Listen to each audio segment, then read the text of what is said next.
Good morning or good afternoon, depending upon where you're joining us from.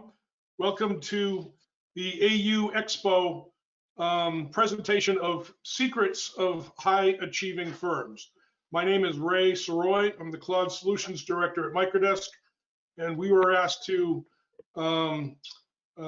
assemble a panel of thought leaders and technology leaders whom we partner with to help enhance the AU experience this year. And I think what you'll find today is it's not going to be so much a technical presentation, although we might get into some technology concepts, but it's going to be an interactive, open forum for our panelists to share their noteworthy successes. And they were selected because of their success within the industry and their leadership amongst IT peers.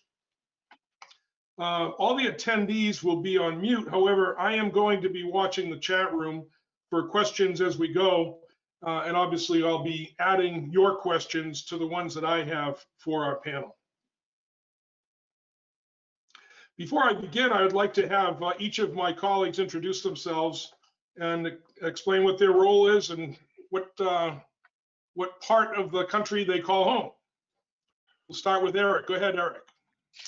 Thanks, Ray. My name is Eric Quinn. I'm with the CNS companies. We're headquartered in Syracuse, New York. I live just outside of beautiful Syracuse, and I've been with the company on and off for about 32 years. We are a multi-market engineering firm at our core. We also have construction.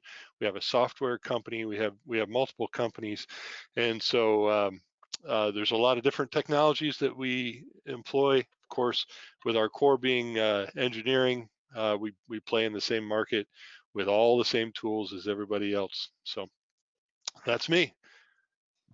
About 500 people, a little over 500 people at CNS, by the way. Very good. Go ahead, Rich. Thank you, Ray. Good morning, everybody.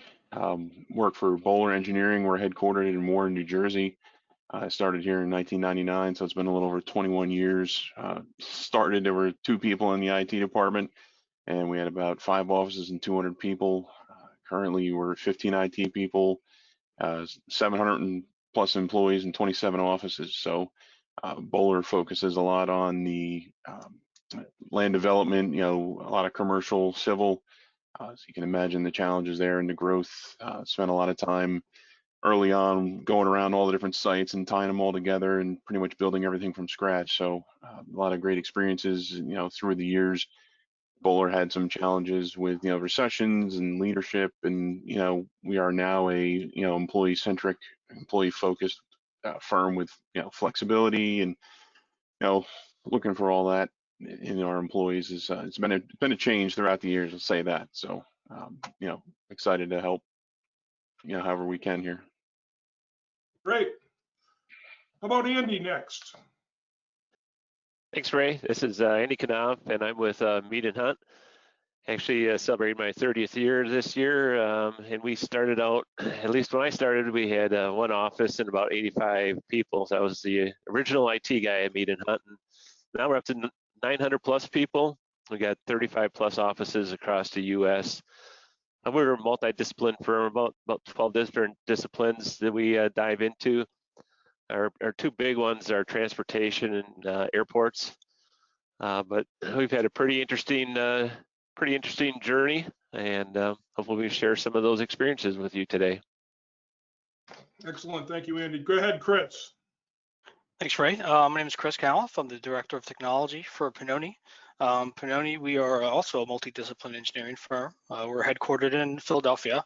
We have about 1,300 employees, a little over 30 offices up and down the East Coast, as far as west as Ohio.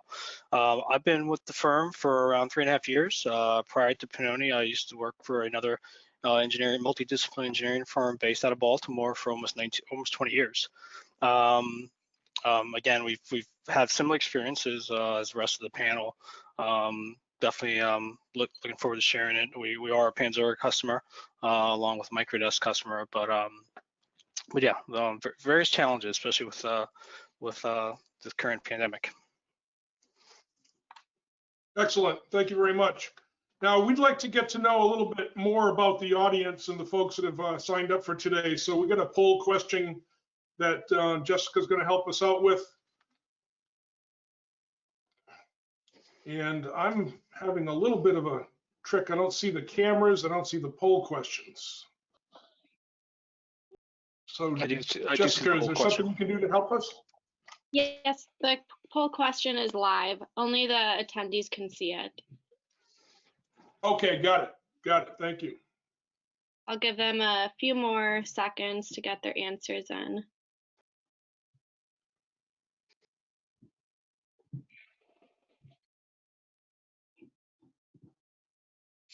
Okay. Well,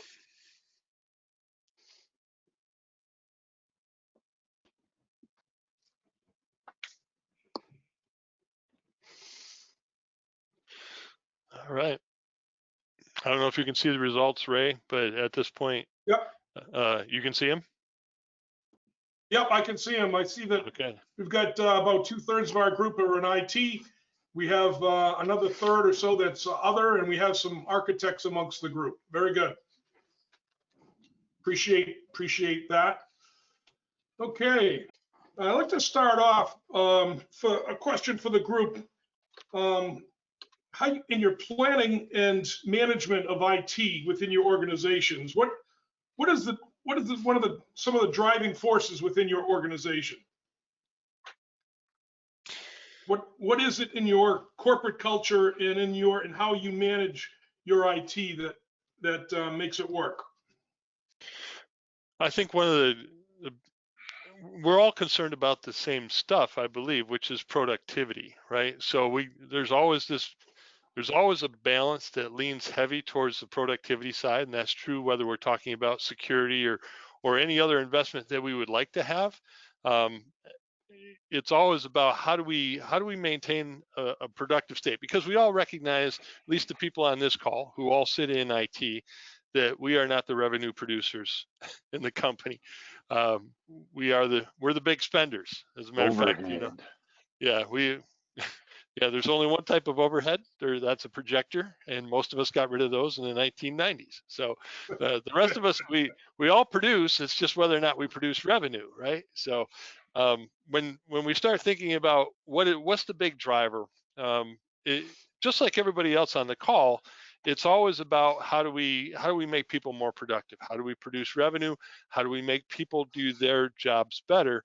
But I think the key to finding something that works is taking a look at your specific protocol. What is it that your company is doing, and then not just buying into the generalities that we hear throughout the industry, right? You can say, okay, we need this, we need that because I heard this works, I heard that works. But when you start to dig in, your company is unique. My company is unique, even though we're homogenous. We're all using the same software for the most part. We all have Panzura. We all use, something else for firewalls and stuff. We all look at what we have, and part of this is about shadowing the people that you work with, understanding your process. Understanding more than IT is so important in what we do. Understanding how the process works from beginning to end, everything from planning to design, all the way to billing and invoicing. Understanding why it is that that your company is asking for certain things is extremely important in the process. And I'd even continue on that and say that, understanding what they need and even understand where we're going beyond that, and along the way building trust with not just the employees of the company, so they know that you don't get into that stereotypic role of IT where Saturday Night Live always used to have those skits where the guy move, get out of the way. You don't want that kind of atmosphere in the company. You need that, the employees need to trust you that you're going to come up with the solutions, all the way down to the, if you're leading in the department, your people that work for you need to trust you. And it's hard to build that. It's especially if you're depending on your company culture, but it's critical and not easy. It takes years, and that's something that we strive for, to make sure that everyone understands that we're not trying to just pinch pennies. We're not trying to tell you no all the time. It's like there's reasons why we're doing this. It's like we're all driving towards the same goal and want to get there together. So, it's a big, it's sometimes goes overlooked, and you see it when you talk to somebody for 5-10 minutes, and we've seen it before in groups when we're having discussions, and all of a sudden it's like, oh, why would you do that? And you're like, well, okay, well, we'll talk with him at lunch, So. Yeah, it's all about building partnerships. Yeah, I mean, it may take time. It's very hard to come into a new environment and build those partnerships, but it's important to understand the business, regardless of what area, whether it's healthcare, whether it's education, or engineering.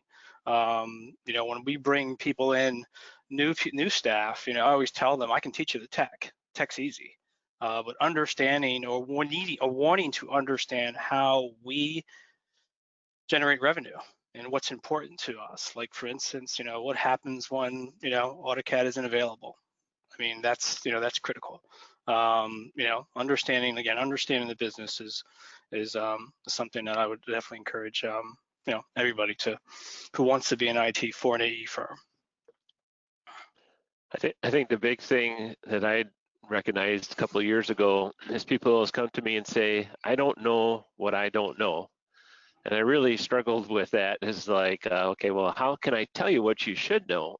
And, learn to bring out things that people hadn't seen before, new topics, new ideas, new things that hopefully would make them more productive. And I think people struggled with some of the choices about going to the cloud and how that was really going to affect our company and why there was even a need for that, because we all showed up at the offices and we just did our work and everything was fine. So why would we be changing some of these processes that work so well for so many years? As it turns out, if we wouldn't have had those processes, if we wouldn't have pushed forward, if we wouldn't have done some of these things, we would be dead in the water today. So it's answering those questions and providing people with alternatives, because most of your users don't know. We may know, but you have to be able to educate those people into what that unknown is. And that's what's important in our roles. Yeah, it's interesting, Andy. I mean, the reason that I'm in the role that I'm in, I wasn't the best IT person by far. I didn't have network experience when they put me in the role. And people questioned it. But what I did have was an understanding of the entire process of how we did business. And so for me, the education piece, I always tell people I sit on the opposite side of the table no matter what meeting I'm in. If I'm in a meeting of production people, I have to defend IT. If I'm in a meeting of IT people, I have to defend the production side. And so exactly what you said, Andy, there's an educational piece, and you have to do your best to educate people outside of IT with what IT is doing, what they're facing, what they're trying to accomplish, because we're being asked by a lot of different groups to do a lot of different things, and not everybody knows what we're being asked to do. But we also have to educate those people within the support and IT portion of the organization without getting people upset. You have to say, you don't understand.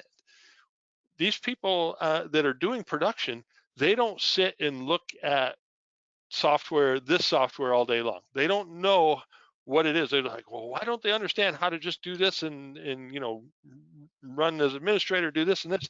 I'm like, that's not what they do. They do engineering. That's what they come here to do. That's what they do all day long, and then they go home. And they don't want to spend 20 minutes trying to figure out how to run a software. So that's our job. Let's either educate them or let's make it simple enough so that they don't need that education piece. But educating the IT people on what's going on the other side is always, again, it's an important piece of the puzzle.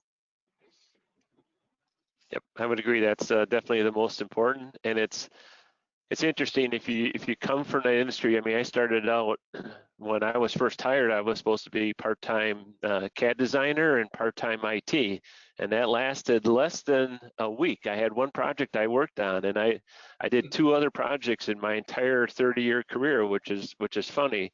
But I realized early on that the most important people or the most billable people were really the designers. So to make sure to give those people the best experience. And it's always been what we've strived for in years. It's like, if you can make it work for a guy who's doing Revit, Civil 3D, whatever it might be, then everything else is gravy. You know, work at the problem, and once you figure out that, then everything else comes good. But you got to understand what those people are going through on a day-to-day basis, and some people don't, you know, appreciate that or understand that. And I've questioned, you know, people have come to our company in last couple of months, and they've come from other companies that are still struggling with that problem. And they're like, man, it seems like you guys got it figured out. At the end of the day, those people want to be productive. They want to be able to not have to sit around and wait for something. They want to make sure that everything is responsive and they're given a good experience. And that's what we strive to do every single day, is give that end user a great experience. That's one less thing they have to worry about. Yeah, we've experienced that along the way. I mean, culturally, the company, and I think this is pretty standard across the industry. It was, 20 years ago, was sit down, be quiet, do your job, and do it perfectly, or get out. And that's really evolved into, oh, okay, what do you need? How can we help? Flexibility. Oh, you got to take care of your kids, no problem. We'll figure out how to solve that. So I mean, that comes with a huge amount of technological challenges, but even from a service standpoint, we've always strived to be, the best in service. And, it's great when you see employees that left the company, a year or two later, and they're like, oh, I missed the whole IT department. I can't tell you how great it is. And, it's always, reality checks, making sure you're looking on the outside. It's like, all right, don't worry about, am I doing good enough? It's like, no, do the best you absolutely can to make sure that, those employees that, are billable, or all employees in general, are getting the best possible experience they could. And it doesn't matter if it's, if you can do it, fix it as fast as possible, unless there's two things broken, okay, and then you got to prioritize and go from there. But, it's always having that mentality, I think, is huge for the employee that, you're trying to help and service. Yeah, I mean, listening is definitely something that we encourage our staff to do. I mean, there's always multiple solutions to a problem, and we strive to mitigate any workarounds. We don't want to run into we don't want to be the team that is just playing whack-a-mole. So being able to identify, what is it, a production problem, whether there's a roadblock with some, it's technical matter, but being able to listen and find out exactly what the actual challenge is, and go above and beyond. Maybe it's more than just upgrading a piece of software. Maybe this software or this partner that we've established isn't good enough, and we need to look elsewhere, or engage the team, the department, the office that's having these issues a little more. And bring in maybe another expertise or another opinion. It's interesting, Chris. You talk about connecting with other people and trying to figure out what the issue is. And one of the things that I've noticed over my 30-some years, and it happens in every industry, we're not unique, is that, listen, IT has worked really, really hard to build every system that's in your company. They really have. They've, time, effort, blood, sweat, tears. And so they're going to defend it every single time. The people that are doing the work have spent a lot of time going to college, learning the software, learning the process, learning the legalities of the process, and they're going to defend it every single time. What we have strived to do is to listen to each other and to not put up those defensive walls all the time, right? So the first thing that happens, every help desk that comes in sounds exactly the same at first, right? Network is slow, computer is slow. That's what it sounds like, right? What's the first thing that happens with most IT groups? Whoop, it's not the computer, right? Yeah. It's not the computer, it's your files, it's this, it's your process. And then it goes the other side. It's not the process. I can use it on my home computer and I don't have this problem. Okay, so now we're in an argument and nobody's going to win. As a matter of fact, we're all going to lose. We're all going to lose because all it's going to do is drive a wedge right down the middle of the company between the support staff in IT and the production staff. And so what the first thing you have to do is kind of diffuse that situation. And here's where you can take a tip from the Apple Genius bar, right? So head down to the local Apple store and walk in and tell them you got a problem with your iPad. It's like, I understand you have a problem with your iPad, right? That's the first thing they say. They want to show you that you are empathizing. They're empathizing with you, right? Oh, I understand that you have a problem with your iPhone, right? So they understand. We have to kind of do the same thing. You're not lying. I understand you have a problem. Yes, I do. What I think the answer to that problem is, and what you think the answer to that problem is, are a long way apart. But we start with, okay, I understand you. Let's look at this together. Let's look at our network. Let's look at what you've got going on your side. Let's look at how we can solve this without spending $1.5 million to upgrade switches and firewalls or something like that, you know. But the communication piece, and just as Chris said, the understanding piece starts with not allowing people to put up those defenses, because that's really, it's not productive at all. And I have to tell my team this all the time, right? They're like, so-and-so came down here and asked for this. And I told them that and I'm like, why did they ask for it? Like, I don't know. I think they just went, whoa, stop. You think? Did you ask why they need it? Because there's another question here. What are they trying to accomplish? And that is always my number one question with my team. When someone comes in and I hear them talking and I hear them complaining, I say, okay, I hear what y'all are saying about this person who came down and asked for another second computer, a fourth monitor, whatever. What are they trying to accomplish? Let's see what we can work through. And that's such a huge question, such a big piece of this for me. Absolutely, wholeheartedly agree with that. And that's we've spent a lot of time with the help desk crew, making sure that they go through those exercises when something comes in, because it's not only like, all right, don't just address the problem that they're saying they have. They don't know any better. They're just going to tell you like, oh yeah, that the computer's slow. It's I need a new computer. No, just figure out what they're trying to accomplish, figuring out, you know, what success looks like to them. And it's okay, you know, what would make it better? Okay, maybe it's a program, maybe it's something totally unrelated, but don't narrow down your possibilities just based on what they said. Just, you know, empathize with them and dig in, because it's huge. I remember going to AU a few years ago for the first time, and I remember and at AU, a lot of the people that are there are those production workers. They're the experts in CAD. They're the experts in Revit, and they're going representing their firm.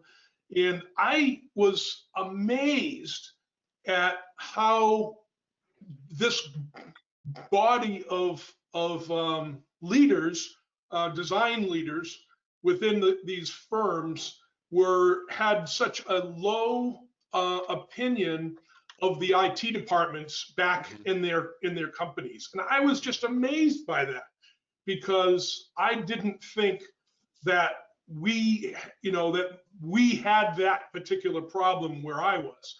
And so I can bet that is probably one of the secrets of these high achieving firms, is that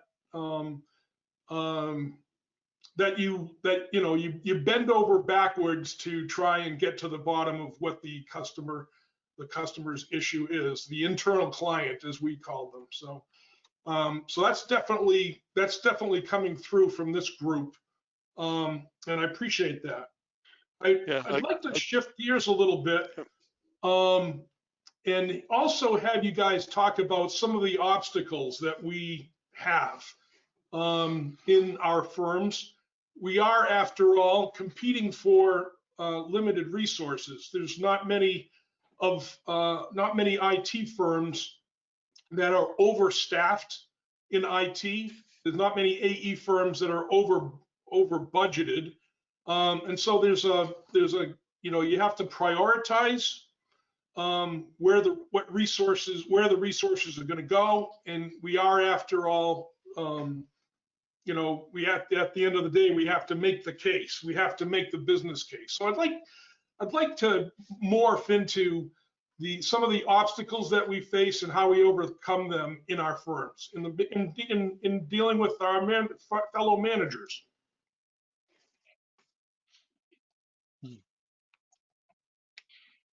What are the secrets? Well, I think you got to be nimble. You know, as to the requirements. I know I started out this year really completely thinking about security and how we had to answer the call to all these security questions, and then it switched. All of a sudden, you know, we got the COVID thing, which, you know, it's how do you handle that? So now you got all your eggs in this basket, and now you got to put them in this other basket, but still you have to maintain a presence that's going to be able to make sure your company is still protected and viable and all that. And there's only so much time you have. It's not like you can just go out and get 3 more IT people to handle the case. You have to handle that onslaught of new stuff that's coming at you. So you got to have a team that I think having a nimble team that can you know, roll with the punches and be able to slide over to different areas very quickly is super important. I think, you know, it's taken several years for us to have a cohesive team like that, and you always hear this is the best team that I've ever had, and I mean, I can honestly say that right now because, you know, we have this team, and you get that through years of experience too. It's tough when you have a younger team and trying to have that blend, especially when a lot of people are working from home. You know, we're still able to have high functionality working from home because we have that, and we've been very lucky, and when we're kind of cross-training people to do different things, so there isn't any holes. Having a hole is terrible. If you wake up one day and all of a sudden you can't get to a router, and the guy who's, you know, working on the router is out, what do? So you got to make sure that you have that ability, cross-training. And like I said, I think nimble is probably the biggest thing that we preach, that you're able to go from one operation to another very quickly. Mm-hmm. Yeah, and I'd also add, I mean, besides being nimble, I mean, your internal knowledge management, being able to ensure that even if you have a young staff, that, you know, you guys are transferring that knowledge, whether it's cross training, whether it's bringing in the younger staff on some major projects. But you know, being nimble, thinking out of the box, strive to innovate, being able to pivot at the moment's notice, like of course we all have been accustomed to this year, but from being able to justify, you know, put together a kind of a risk assessment, internal risk assessment for your staff. Like, what if you don't comply with some of these, you know, federal standards, CMMC, DFARS, et cetera? What if your company can't provide the greatest remote experience to your users? You know, you could lose staff, not only production, but you could lose some staff that may go elsewhere that has a better experience. So being able to communicate that, you know, again, back to what we said earlier, partnership, but, you know, put it on paper. You know, here's a dollar amount that we may lose. Now, you're not always going to get what you want. So again, back to the, you know, support end of it, you know, having a team that's agile and being able to, you know, make do is key. So I was gonna say this. I agree with the nimble and agile, and there's one word that sticks out to me when you talk about this, Ray, because you basically were talking about the budgeting, talking about the processes, you talk about the people that you have for support, and ironically, no one's going to find this word to really mean anything when I first say it, and that's prioritize, right? We all say we prioritize, but do we? How do we prioritize, right?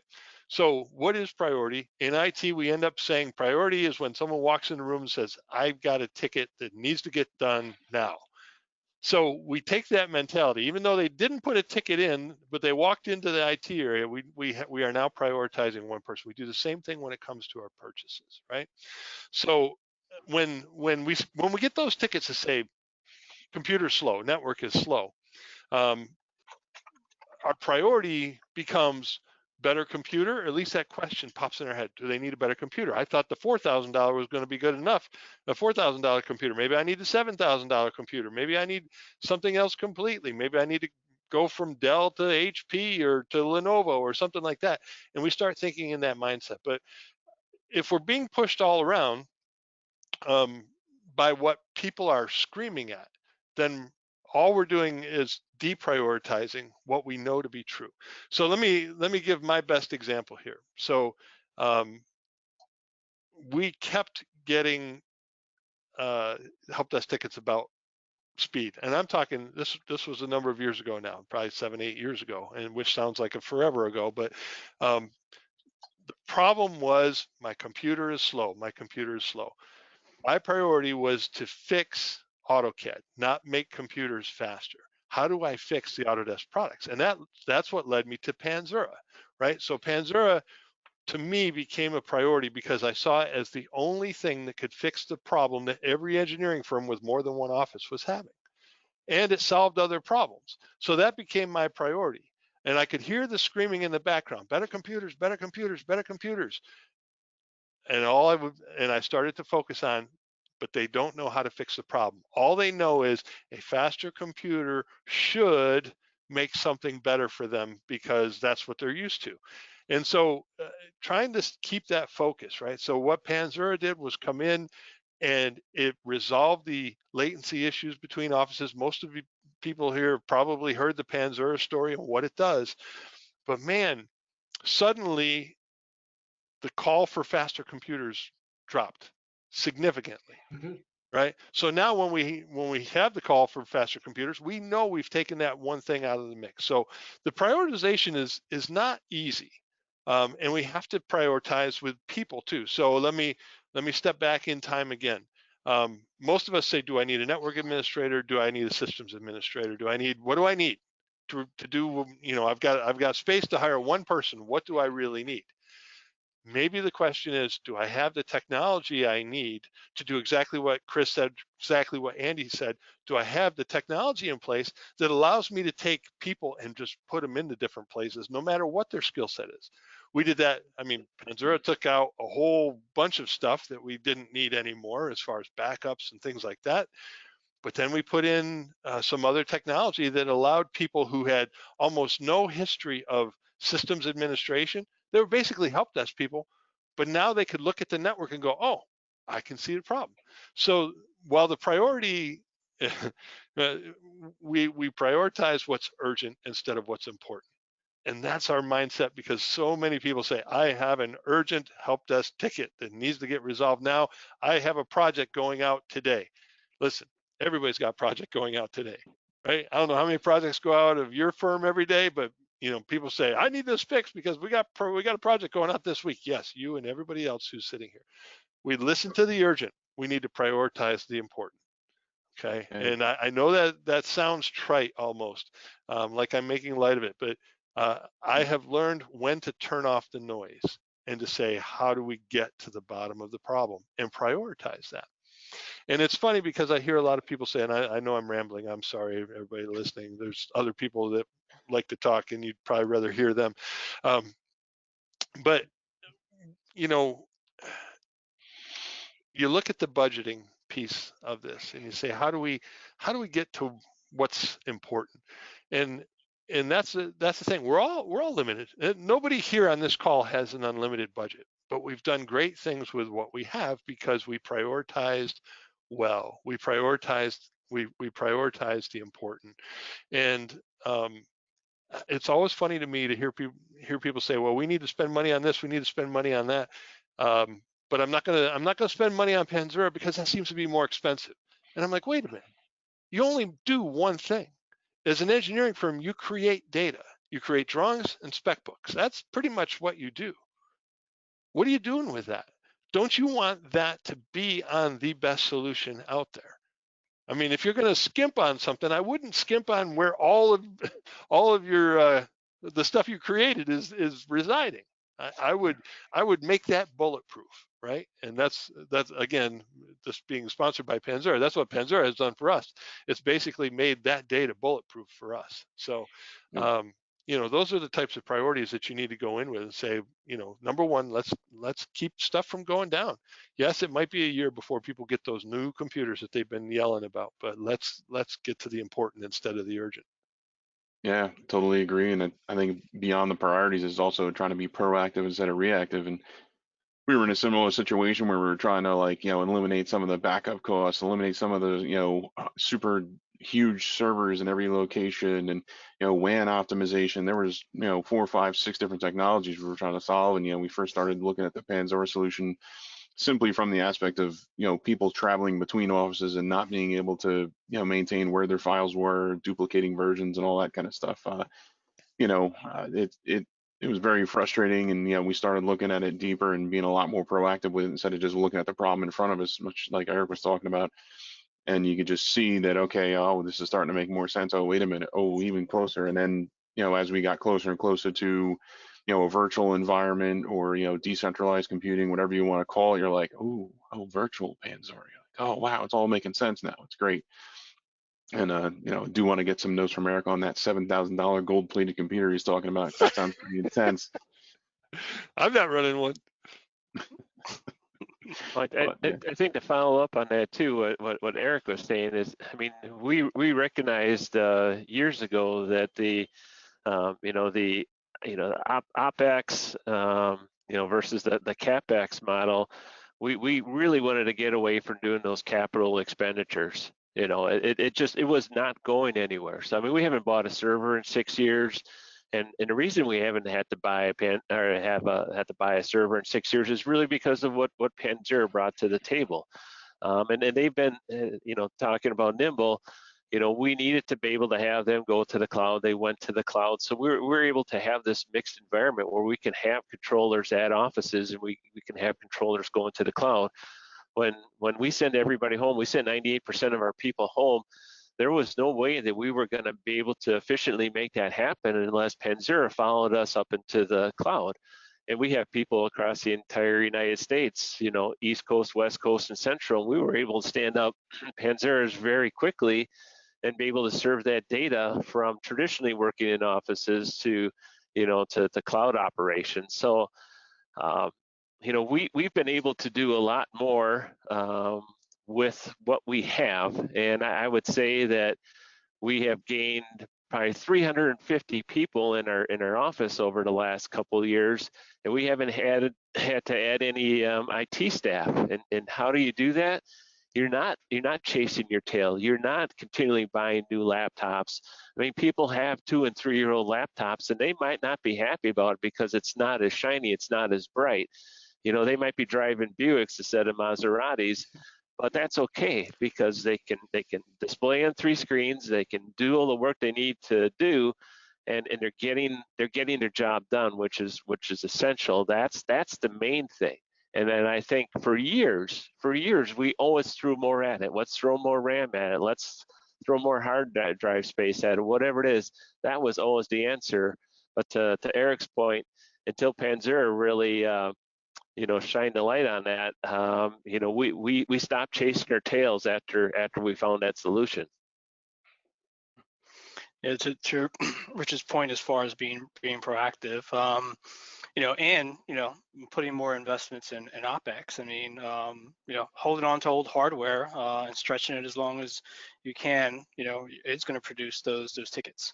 My previous firm, we went down the VDI journey, and it was clear that there are so many moving parts that we needed to have some monitoring. We needed to make it easy for our junior staff to support and to manage, being able to set thresholds, understand, when certain devices or certain components are going to fail or slow the user experience down. But again, being on top of it, putting more investments in Opex, that way I can dial things up when I need it, versus having to buy new hardware or buy new components. That over time quickly justified the cost of going to the Opex model. And whether it's again Panzura or some of the as a service desktop solutions, you're going to get out of the whack-a-mole experience that you may get from all these tickets being generated because BIOS needs to be updated, drivers need to be updated, etc. It's funny. I have another question. I know one of the measuring sticks that's very common in our industry is the chargeability ratio. So it seems to me that the chargeability ratio over for the firm-wide organization seems to be a measuring stick by which everything is measured. And yet, I suspect that in each of your organizations, you saw a change in how well people were able to collaborate together between offices, do resource sharing, and work together. How can you measure that, or how can you make people remember what it was like before? What's the contrast, and how do you advocate for the accomplishments that you guys have accomplished with things like Panzura and other types of collaborative initiatives? We look a lot at the percentage of work share that we do between the offices. I mean, years ago, it was almost unheard of, mostly from, when, performance and the way the business units were set up and, workflow inconsistencies between those divisions and whatnot. But for the most part, we were able to fix some of those, and then technology had to pick up the slack on the rest of it. And that was a huge, we see a much higher percentage of work share, and the efficiency of the work share would get done. Before it was like, we would ask and poll and say, hey, when you do a project and you send it down to Texas, what's the usual, lag time? And it would be, 4, 5, 6 hours of back and forth handoff and talking and meeting. And now it's, I don't know what the, time is exactly, but it's, a quarter of that. And that's, there's a lot of different things behind that, but technology is a big part of it. The advent of Panzura really opened up the doors to a lot of us that we didn't have to put people in our brick and mortar offices anymore, and we could send them home, we could send them different places, and we were able to hire people that we maybe went to hire before. So you don't hire an electrical engineer to be in an office that's primarily water resources, and you think that that's going to work out. But there's a good electrical engineer down in that city, so you hire that person, and then they're working with that team wherever that team is at. I mean, that worked out well. Then when we went home, because we learned some of these things with having people in different offices where they maybe was a round person in a square hole, they were able to function very well. So when they went home, the productivity actually went up. So there's a couple different things that happened. I mean, when COVID hit, after 2 weeks, our productivity went up 2%. After 4 to 5 weeks, our productivity went up 8%. Now, a lot of that led to the only thing people could be doing is working on the computer. So that kind of skewed the numbers a little bit. But the fact is that it actually got better because we had these systems in place and we were productive. I mean, this year in our 120-year history is going to be our best year ever. Now, a lot of that's attributed to the people that work at the company, but the technology plays a big role in that too. You got to have the right technology to be able to handle whatever is thrown at you. And, if it wasn't for Panzura, if it wasn't for, we use WorkSpot for delivering virtual desktops to people at home.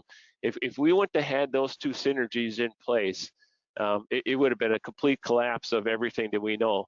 And we know bigger companies, we know other companies that only had everything within their walls. And when they sent people home and they had to do RDP and they didn't have, the cloud infrastructure to do this, they struggled mightily.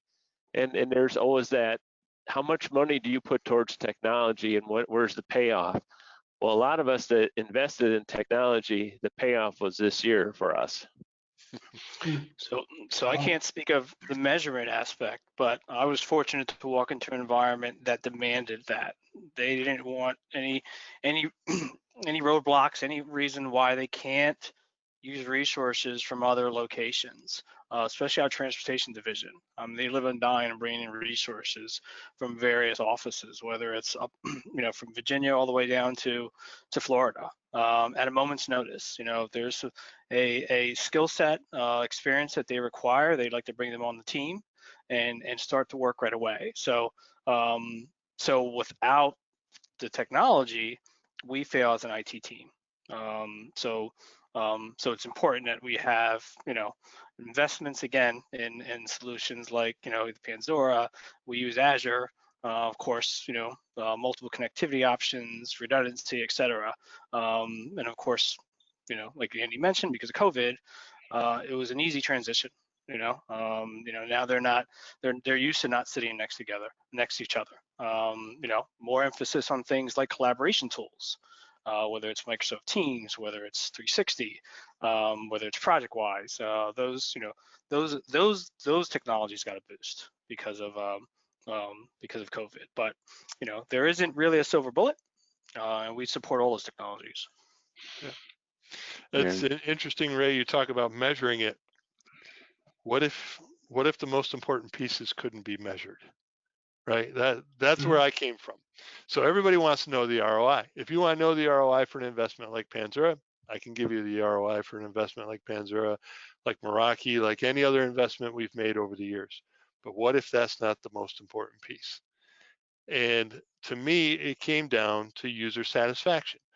If I can sit down and do my job better here than I can the firm across the street, then you're going to get the higher performing people, right? If you give people the opportunity for success, the people that are going to enjoy that the most are the highest performing people. If you give them an opportunity for success that is less than the company across the street, guess where they're going to end up eventually? And so when I looked at our investment in Panzura and several other investments in different technologies, I went, this is about people. And what's interesting is after it was about a year, 2 years after we moved to Panzura and a couple of other technologies, we had one of our highest profitability groups within the firm gave out a quarterly award to the person that they thought helped them the most during the quarter, right? They had a plaque that they gave out. And about a year and a half after we implemented Panzura, they gave that award to the IT group. When's the last time you heard of an IT group getting an internal award from people just because they thought the IT group had the greatest impact, positive impact on production? That is so rare. But why was that? Well, it was because it was technology that we found without looking inside our industry at the time. Now, again, this goes back a ways, but I tell people all the time, I said, you can continue to come to these roundtables and you can listen to Andy, Rich, and Chris, and myself, and Ray. All of us have experience in the AEC industry, but hopefully at the end of the year, you can look back and say, where did I learn from? And hopefully there'll be at least one thing on that list that's not Autodesk University. Hopefully there's one thing on that list that's looking at hospitals and how they're being successful, right?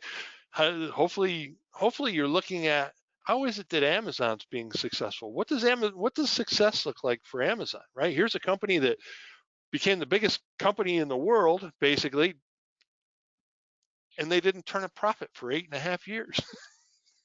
But if you ask people, where would you rather go work, this place that's highly profitable or Amazon, people are like, Amazon. Why? It's customer satisfaction. It was a satisfaction of the worker. It gave them opportunity for success. So we have to take that internally for IT, and we have to do that for the people in the entire firm. How do we give people the opportunity for success?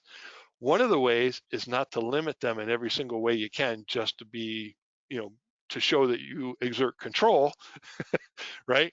We aren't all putting epoxy in the USB ports on the computers so that people can't take home a couple PDF files or something. We have to give people a little bit of leeway, and we have to give them the opportunity for success, which means implementing technologies like Panzura, like virtual desktops, whether that's WorkSpot, whether that's something else. But I mean, that's talking to people like Microdesk. That's talking to your third-party provider, going and asking open-ended questions. What else is out here? What are people who are not in the AEC industry doing for sharing files? What are they doing for collaboration? What are they doing for security? Step away from our industry just for a second and go, what's the automotive industry doing for collaboration? Because they've been collaborating pretty well for a lot of years. I mean, they make steering wheels up in Canada, they make wheel bearings down in Mexico, and they put it all together over in Kansas. How are they doing that? Because we're trying to collaborate I'm trying to collaborate with Andy's firm, because we're homogenous and we're all on the same technology, and man, it's a pain in the rear. So why don't we talk to these other industries? Why don't we open up our eyes just a little bit bigger than just this industry and go, I wonder if someone other than Autodesk has a solution that we could use.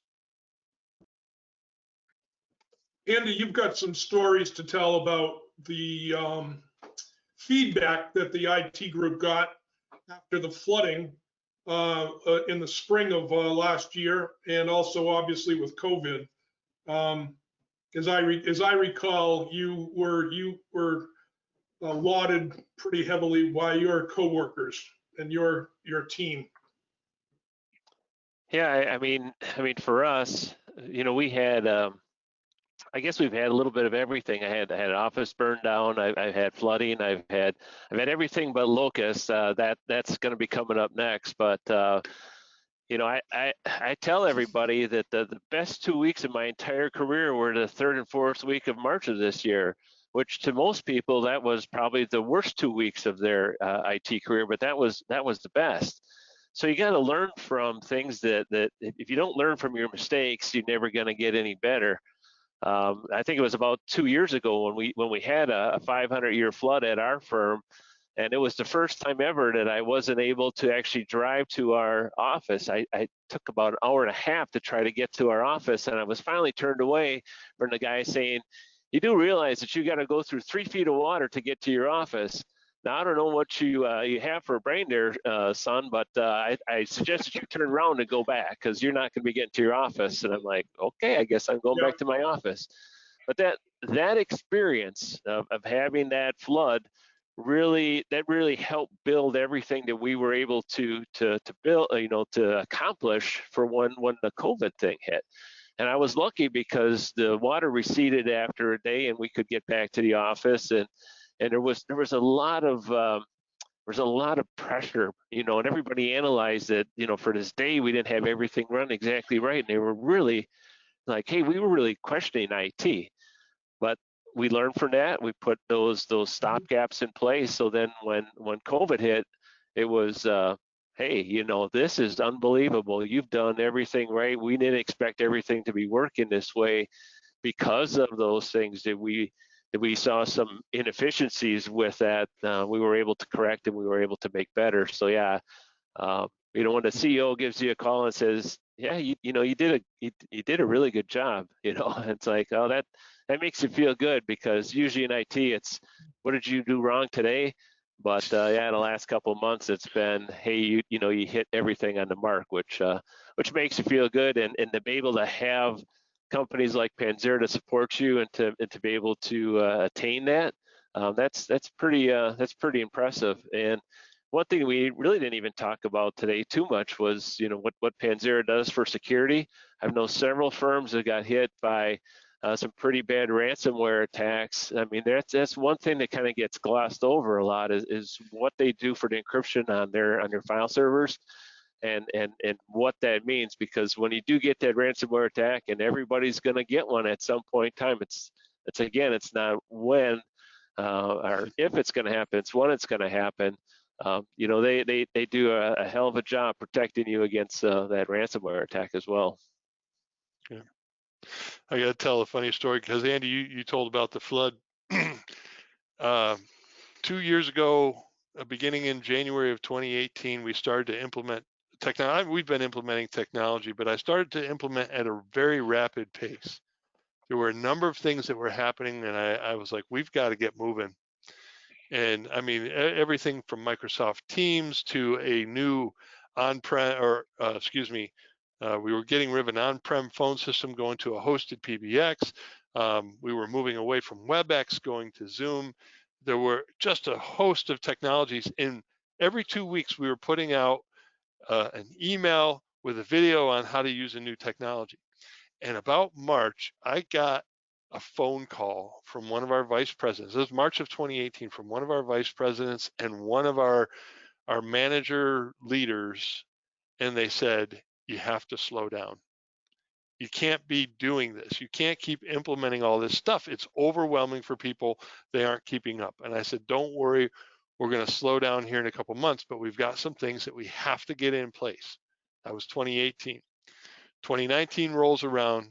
We get to about April or May after we went home, we went home second week in March. We get to about April or May. Those same two guys said, we love Teams. We love Zoom more than WebEx. We love this. We love that. I mean, even so, 5 years ago, I made a decision that we were going to move from desktops and desktop workstations to laptop workstations. I said, we got to be mobile.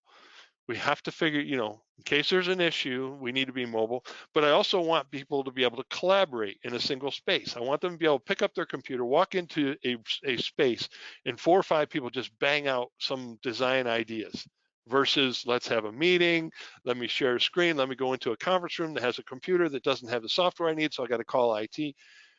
That was 5 years ago. We completed that project about 2 years ago. Right? People were complaining. This goes back to listen. You can listen to the urgent, but you have to prioritize the important.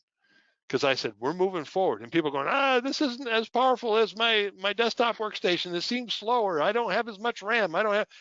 You'll be okay.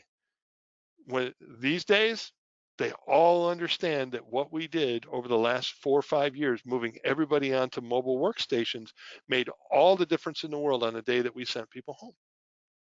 All of it. It was like, boy, I just went home. I connected to my Wi-Fi, and because I had always on VPN, and because I had this, and because I had that, I never missed a day of work. That's pretty cool. But I listened. I prioritized the important, even though I was listening to the urgent. We can't move. We can't move. You shouldn't move us. You keep us on the desktop. They're more powerful. I was like, no, we have to find a different way to do business. So. Yeah, I can echo that completely. I mean, we were driven by more of a disaster recovery type scenario, but for the same reason, we were looking for more flexibility. And a lot of East Coast, hurricanes, things like that. And we had a similar flood in our Towson office where somebody engineered the parking garage to make sure that the electrical for the entire structure was in the basement, and that flooded one day. And so, of course, took out the entire office complex and was going to, estimated to be down for 3 days. And we all looked at each other. We're like, oh no. We already had started implementing Panzura, and we were actually doing a proof of concept for one of the, our virtual solutions. And within 6 hours, we were able to spin up, 20 different workstations with CAD on them and ready to go. And, the office manager just sitting there with his mouth open, not understanding how we could possibly do that. I'm like, don't worry about it. Just work. It'll be fine. Just keep working. And there's been a lot of instances like that where we do an office move and people are all freaked out because they think, the server is going to be turned off, at 4 o'clock in the afternoon, and you're like, no, just take your laptop and go, and your Wi-Fi will be up and you'll be fine. You can get your stuff. It's all decentralized. Go. They just can't get it through their heads. But then, you get something to the scope of the pandemic, and they're all like, oh yeah, it totally makes sense now. You're like, thanks for paying attention. Yeah. The biggest thing for us when we went home for COVID, I just want to say this. Oh, yeah, sorry, go Ray. ahead. I just was going to say this. The biggest thing for us when we went home for COVID was not technology. It was process. Nobody had ever worked from home before. And so that was nice to know that technology wasn't the limitation. And that's what we all strive for. Everybody on the screen is striving that technology does not become the limitation. So go ahead, Ray. I just wanted to, we've got people that are hanging on, and we a lot of the folks at home have hung on for this whole thing. I wanted to just let them know or remind them that the chat room's open. If they have any questions for this group of panelists, so please give us your questions in the chat, and or forever hold your peace. So we'll watch on that for a few minutes, and then before we call it a day. The other thing I wanted to let people know that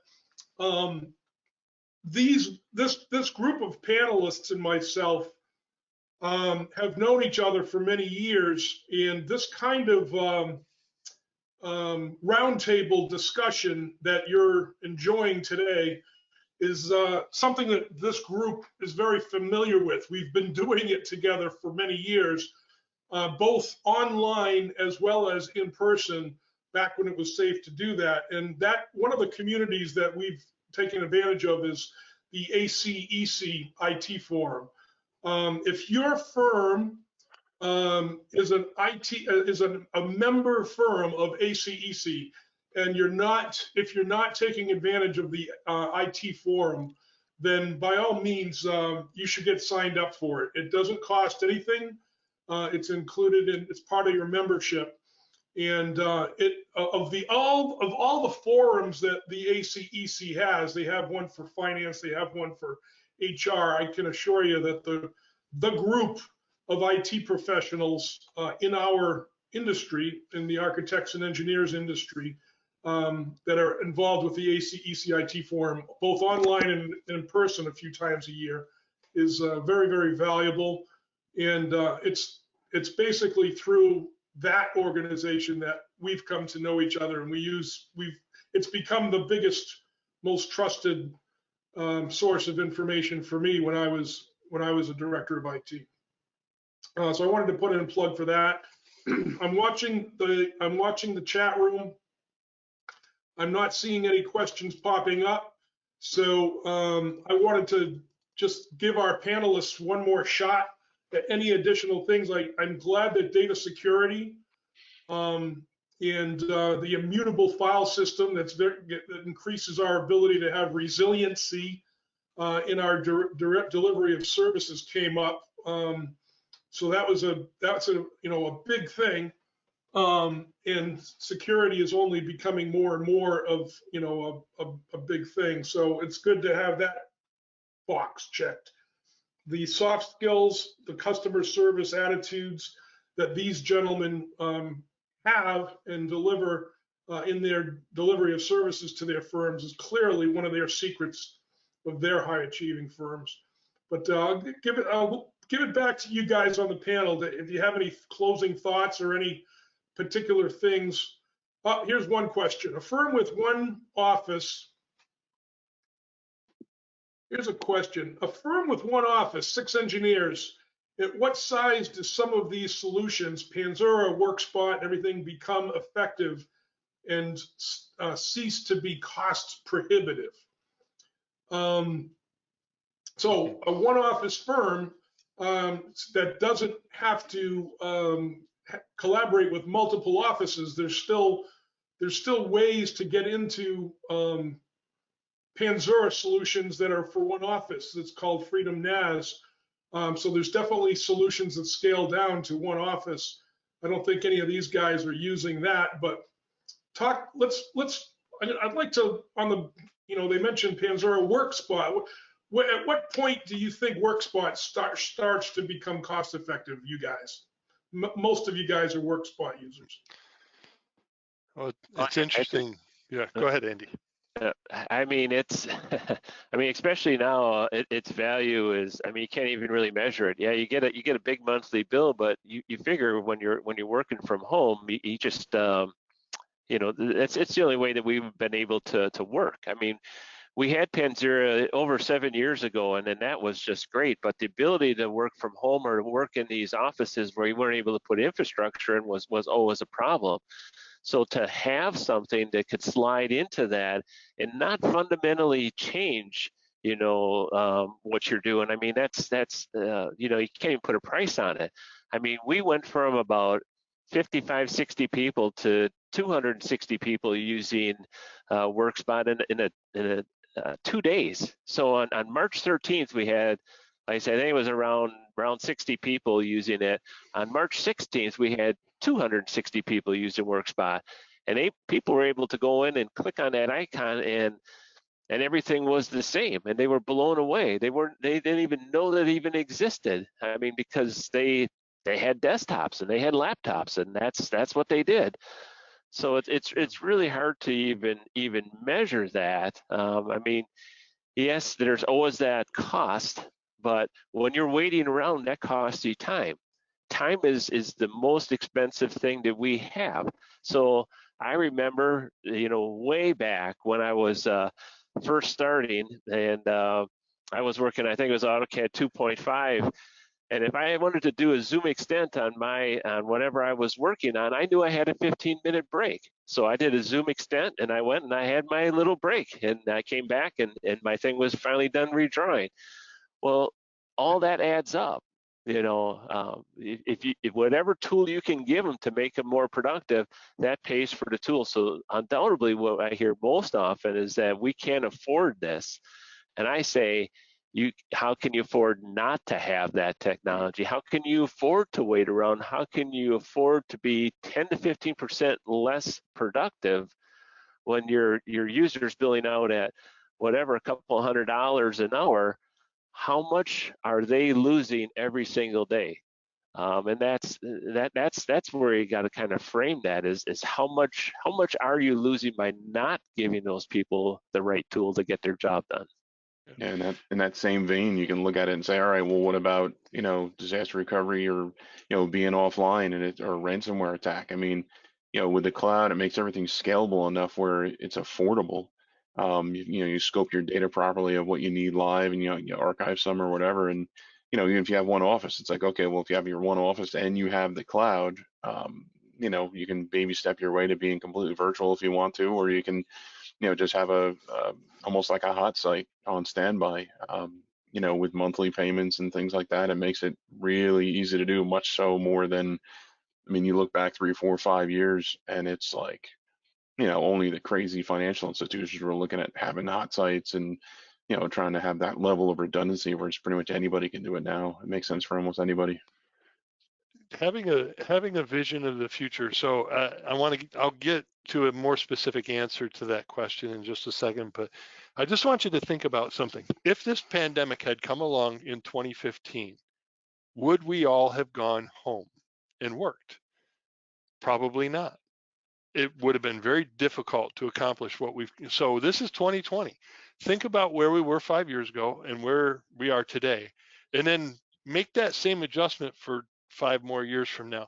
This is what I'll say about the small firm one office. I get this question a lot, and I say this: if I was hired to be an IT guy, or if I even part-time IT guy and part-time production in a small startup firm with 5 or 6 engineers, one of the first things I'd buy is Panzura. One of the very first things I buy. Tape backups, gone. The scare of getting your stuff encrypted and having to pay a ransom to get it back, gone. All of that's gone. And the day we go to get a second office, I know exactly what I'm going to do. It's going to be there. Now, we can start to look at this, and I've had these discussions with Panzura and WorkSpot, right? Virtual desktops are now better than ever. WorkSpot takes a lot. You don't need to have a core stack anymore for VMware, for Citrix. Now you can do it in WorkSpot. So there's a cost there. If you're ever thinking about virtual desktops, there's a significant cost to standing up virtual desktops for yourself. And WorkSpot takes all that difficult stuff. The hiring of someone to care for your stack is now taken care of in that Opex that Andy talked about an hour and 10 minutes ago, right? It's taken care of in the Opex, and WorkSpot takes care of that for you. Put together Panzura and WorkSpot, now you can work anywhere, whether it's in the office, out of the office. Are there things that are cost prohibitive? Yes, but there's a value proposition here, and this is what I have always said. I don't buy stuff based on cost, I buy stuff based on value. What is the value? I might have to beat a certain cost, but if I have to do that, that money's going into the next year because the value is so high. And so when does it become effective? If you're looking for a certain number, I don't have that, because as Andy said, to me, it's all effective today. If it was just 3 people, I'd buy a Panzura and say, put your data there and you'll know it's safe. And you'll know that the day that you need more than one location, or the day you want to go home and work on a virtual desktop, you just stand up your virtual desktop in WorkSpot or WVD or something like that, and it's all sitting out there in the cloud, and you're holding on to it. So yeah, some of it sounds expensive, but the value is much higher than the cost in my mind. If it wasn't, I wouldn't get into it. Hopefully that helps. Eric, you just hit on a funny bone part there, that if you ever want to really test a salesperson or push their buttons, you know, they're going to come out, oh, what's your budget? What's this, what that? It's like, no, tell me what the value is. That's what's going to sell me. And it usually, inexperienced salespeople, just drives them up a wall. It's pretty entertaining for the staff too, to watch them go through that. It's a different way of thinking things. And we have the same philosophy as, you know, no, it's all based on value. Don't tell me what the price, tell me about the value. And some people can't answer that, and it blows their minds. Yeah, That's my favorite question. What else? Yeah. Well, you know, the gateway is really Panzura or whatever it is to get to the cloud. You got to get your data on the cloud, and that opens up the door to everything else. And Panzura has an opportunity right now that you can go in, you call Ray, and call Panzura, whoever it is, and you can try out their offering for nothing, you know, to get started at least with it, to see if you like it. Do a proof of concept, whatever it is, to at least get going.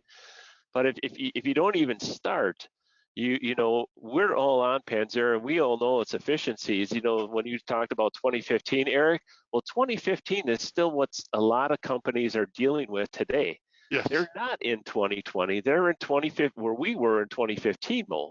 You know, so they are working, you know, are not working efficiently, and those people are, you know, they didn't have an option. They didn't have an option to go home. They had to stay in the office, you know, and they were not happy about it. And we're getting some of those people because they weren't happy that they had to work in the office because they didn't have the technology, and we have that technology. So I've had more than one employee say, this is pretty fantastic that I can do this. Our company did not invest in this technology, and I don't think they ever will, because they feel that we all have to be in an office.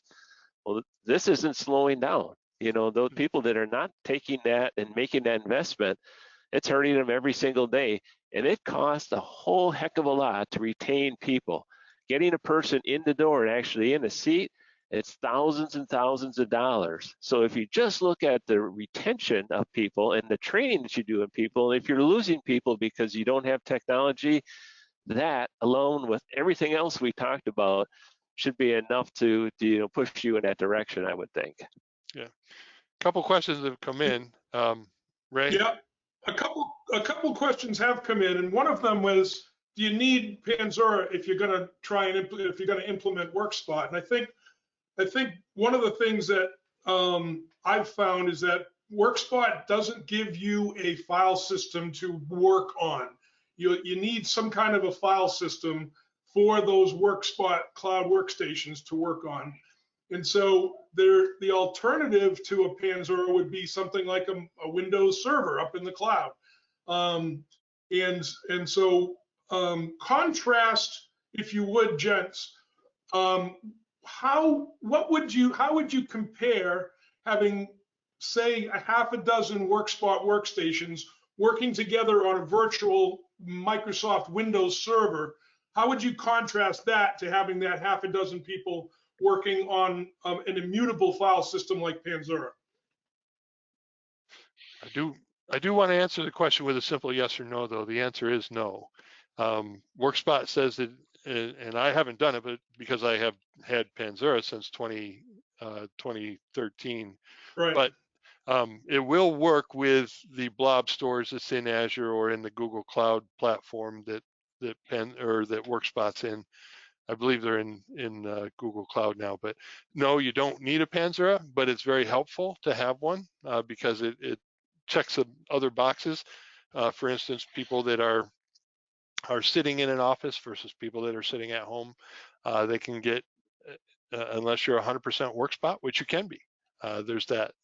So, but for me, Ray, and I, you know, the other guys can answer, but having Panzura in place takes away a number of different things. A Windows server basically is a file server. There's nothing else with it. There's no standard encryption pieces. There's no caching at multiple locations. It's just there. Here's your file. It's like a simple NAS, if you will. I know there's more to it than that, but it's like a simple NAS, where the Panzura is a very complex 21st century file system that allows you to do a number of different things and to work, you know, multiple locations with real-time file locking that traverses WAN and cloud-based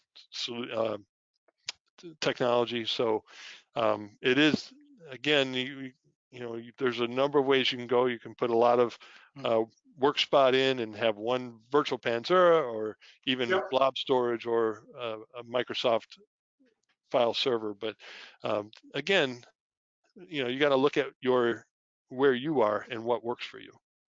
Find the best solution. There's Yeah, and the big thing with Panzura is the file lock and sync. And if you're going to be working over many regions across the U.S. or whatever, that file lock and sync will save you all the time. That was the secret sauce, I think, probably brought most of us to Panzura. Was we had a problem with people forklifting files from one office to another, and that file lock and sync to know that in over 7 years, we've never lost a file. We've never had anybody overwrite a file because we had that technology in place, and because it takes snapshots all the time, you know, we're never losing any work. So the worst thing you can do is to overwrite something and then have to recreate it. And the second worst thing is have it crash and then not have a very quick and easy way to restore that information. And people can do that on their own. So that ability is another big selling point of that product. It's also a simplification. I mean, you talked before about having a file server, and you know, Eric started hinting at it. Was, you know, it's a Windows file server, right? Who's doing the security patching? Who's keeping it up to date? Who's monitoring the hardware? Who's, you know, all these different parts and pieces. It's like, all right, the smaller of the firm you are, the less chance you're going to have those people on staff that are going to do that, and then you got to outsource that. And you know, with a solution like Panzura, you get that in a box. I mean, one scenario that comes to my mind is if you're a one office company today, you want to add the flexibility of WorkSpot, you just simply think of it as opening up a second office. You've got a second office that's up in Azure. It's a virtual office, right? And Panzura gives you the ability to have the people who are in the office collaborating with those who are working up in Azure. There's another question that's come up about how do you know, about how do you migrate your current network data to the Panzura environment and do it safely. And so my experience with doing that with RoboCopy, in each of your cases, what it's basically copying it from an on-prem existing solution to a Panzura filer that's on-prem, and then the Panzura filer in the background moves the stuff up to the cloud. Are there any tricks or any thoughts that folks could add about their data migration, initial data migration when they implement it? Yeah, I think it was pretty straightforward with a, you know, initial RoboCopy that took days, you know, for the large offices, and then the tool makes it real. RoboCopy, a built-in tool from Microsoft, makes it real easy to do a differential. Okay, only copy the things that changed, and you can do that in a maintenance window, and it's up and running. It's done. I read that question, Ray, and I've been doing this in this industry as long as anybody. I've never heard of anybody having all of their files corrupted on the way to the cloud, because the files themselves don't exist in the cloud. Pieces of files that are encrypted, deduplicated, and they're tore down. The files are broken down into blocks, and those blocks are sent to the cloud. So unless you have a Panzura at the other end in the cloud, then all it is just data blocks, DAT files actually, and there's nothing to get corrupted. So that's the first I've heard of that, and I've talked to hundreds of people working on Panzura at this point, and never heard of that. Never heard of that problem. I've never heard of that again. Like you said, Ray, it's a RoboCopy. That's what we did. We created scripts every night. We'd copy a certain amount of data over, and in the off hours, used more bandwidth than our on hours, so it gets ingested. Now it's copied from my old Windows server, which is where I was, onto the Panzura, and then from the Panzura, it just gets trickled up to the cloud. You trickled at whatever pace, whatever bandwidth you allow it to have, and again, compressed, deduplicated, all that fun stuff, and encrypted, and so it's just that easy. If we have something now that needs to go on a Panzura, you just copy and paste and put it there. Mm-hmm. Yeah, one thing this would be the second time I'm migrating to Panzura, but it's keep it simple. It's RoboCopy. If you have a complex security on your file structure, of course, use the switch to ensure that you copy the security attributes, which are files. If you're not using DFS now, try to migrate to DFS. That will make your migration easily to Panzura or any other file system to the end users. It's going to be seamless. They're going to log back on, and they don't have to worry about any file path, any programs that use UNC path, because they're using the same DFS namespace. So it's going to be pretty much seamless. Yeah, you have to clarify, Chris. DFS namespace, not full DFS with file replication. Yes. You need yes. a DFS namespace. Namespace. You know, it's funny that Don't say yes to that question. I always equated Panzura to Apple products, right? So Steve Jobs used to say we need to give them new technology without making them learn something new, which is why the iPhone always only ever had one button, and that a 2-year-old could pick it up and figure out that swiping one way or another to look at pictures. And so the day that we did our cutover to Panzura, we sent people home on a Friday night. I mean, again, we not knowing what to expect, we sent people home on a Friday night and said, listen, Friday night, 8 o'clock Eastern time, log off, save your files and log off. And then don't log in again until at least Monday morning. Well, 8 o'clock came. We ran a differential like Rich talked about. At 8:45, we were ready to go. And it's like, okay, now what? It's like, you know, it's done. It happened. And people came in on Monday morning. They logged in. They didn't have to learn one new thing. All we did was repoint their map drives. That was it.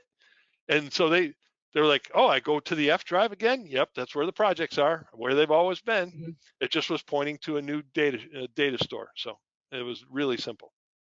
Well, and like anything, you should came up because that is a common thing that when I'm talking to people who are thinking about implementing this thing, it's like they're saying, oh man, it's, you know, I'm going to be putting so much on the user's back to have to learn this new thing. And it's really the same on Monday morning as it was Friday night. It really is. Yeah. You got to test it. You got to test everything out too. I mean, I don't think I would just take all my data, copy it up there, and then just say Monday morning I'm just going to start it. You put it all up there. You have somebody. We had people test it over and over again, and then once we decided everything was good, we did a proof of concept on everything. Then we turned everything over. But just to throw everything up there and just say rock and roll. You know, you should be able to, if that would happen, and most likely it's probably corrupt on the local before it goes up to the cloud. You know, that should all be tested before you do it. And then you do the differential and you get up to speed. You know, we had to combine 24 offices. So it wasn't like one weekend we did 24 offices. It was several weeks before we actually made this thing happen. So depending on how much data you have and what you're dealing with, it's not going to be an overnight solution. It's, you know, you got to stage this. And then if you had file servers at every single office, it's a matter of combining all that to know what's the golden copy of whatever the file is, and making sure the gold copy is up there and not a file that's older. So there's a lot of work that needs to go into the combination of what you're doing. I agree. Well, and the good news is it's not all or nothing, right? So that's always one of the big problems with implementing new technology is this, like, okay, we're going to flip the switch. Well, with Panzura, we did the same thing, Andy. It was one office at a time. We're going to move this data up.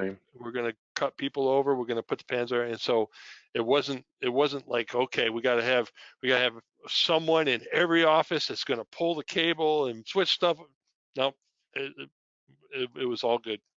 And we even took longer than that. I mean, it probably took us a couple of years to deploy to all the 20-something offices we had at that time, and it was on purpose because then it's easier to manage a hardware lifecycle and some other things that we were looking at. But we broke it down by region and just did a slow roll, and by the time we got halfway done, it was like, when do we get it? When do we get it? And you're like, oh, come on. When do we get it? I love that. Hey. We're just about out of time. I wanted to thank you guys for joining me today. I was asked to assemble a panel of thought leaders and experts, and I got it. Appreciate that very much. I also want to say thank you to all the attendees. I thought we were going to lose a bunch of people at the top of the hour, but just about everybody has hung in. That means we're delivering some valuable content. Obviously, there's a lot more to talk about. For anybody who's interested in exploring any of these technologies and Basically, if you look me up on microdesk.com, we'll be able to help you out. We are very, all of us here are passionate about our love for the people that we serve and the technology that we use to deliver the services. And it was a lot of fun to get back together with these friends for today's panel. And wanted to just say thanks to everybody. And we'll let you go for now. Thank you very much. Thank you. Thank you. It's been great. Appreciate it, See you Ray. later. Be well, everybody.